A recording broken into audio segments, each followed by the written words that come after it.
A woman who lives in the area where Colorado mother Suzanne Morphew went missing said she heard a prolonged, loud noise at a property connected to Suzanne's husband the day before she was reported missing.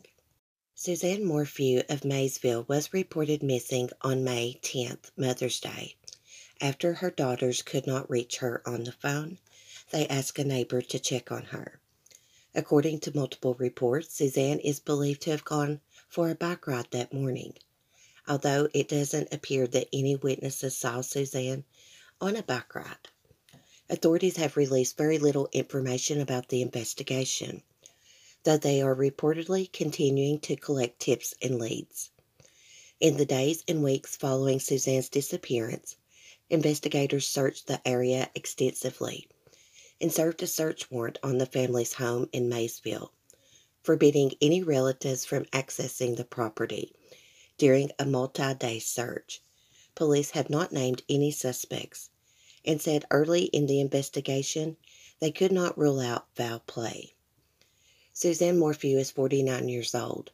She has two daughters and has been married for decades to Barry Morphew, a volunteer firefighter and independent landscaper.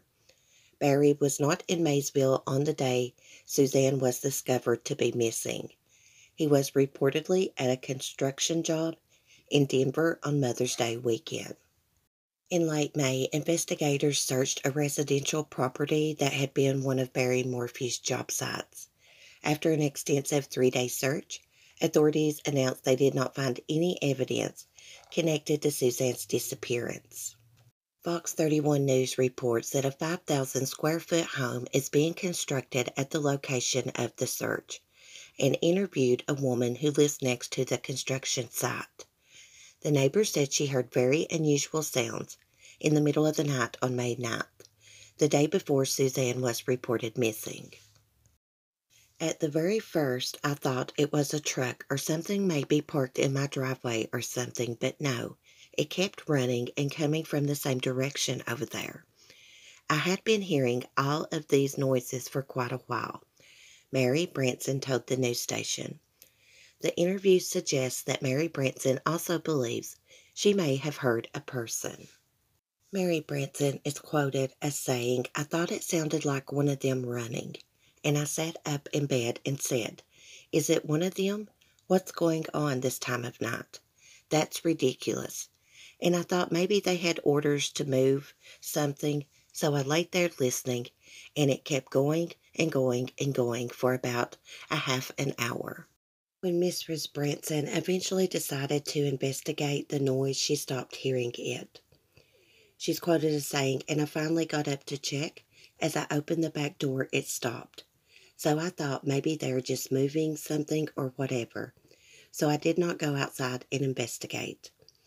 Mary Branson said she later visited the construction site and asked the workers if they had left keys with the equipment when they left the job site. Workers reportedly said they did sometimes leave equipment keys at the site, but always in a well-hidden location. In the interview, Mrs. Branson noted the intensity of the site search in May and told the news station that she saw up to 20 investigators there at a given time during the 3-day search. Still, Mrs. Mary Branson appears to be questioning whether the construction site may still hold clues.